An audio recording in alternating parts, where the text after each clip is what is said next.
Title: Tragedy in Paradise. Fire engulfs French disability vacation home, claiming lives. Why did this happen?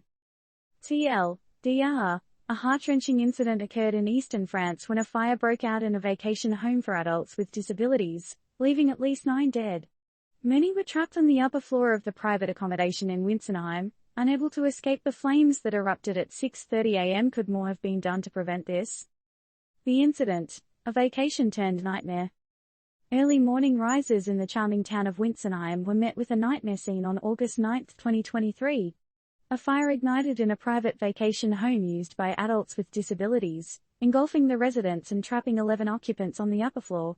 As the fire raged, 17 were evacuated, but at least 9 lost their lives. Lieutenant Colonel Philippe Hauwiller, leading the rescue operations, described the frantic search for 2 others feared dead in the ashes. 1 individual was sent to the hospital with severe injuries. Prime Minister Elizabeth Bourne, expressing her shock, announced her visit to the site of the tragedy. But, where was the oversight? Could more have been done to prevent this terrible incident? The victims, those who never escaped. The fire showed no mercy as it claimed the lives of those trapped on the upper floor and in a mezzanine area that collapsed. Only those on the ground floor managed to escape. The question remains, why were safety measures not in place to ensure everyone's well-being? The vacationers included adults with disabilities, who were there to enjoy a peaceful getaway.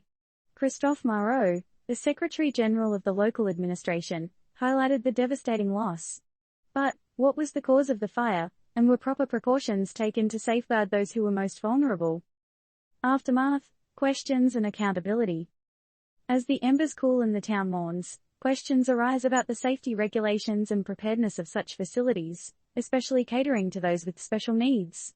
It's a wake-up call that demands a closer look into how private accommodations adhere to safety standards. How was this fire allowed to spread so quickly?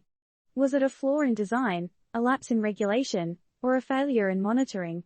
The families, the nation, and indeed the world demand answers. Where is the accountability? Who will be held responsible? Conclusion: a tragedy that demands change. The Winsenheim fire is not just a headline, it's a stark reminder of the fragility of life and the importance of responsibility. As investigations continue, the horror of that day will linger, raising concerns over how we protect those who trust us with their safety. How will France respond to this tragedy? What changes need to be made to ensure that those with disabilities are not only given opportunities for enjoyment but also ensured safety and protection? A moment of silence for the lost lives is necessary, but is it enough? Isn't it time to question our own complacency and the way we view safety regulations, especially for the most vulnerable? What do you think?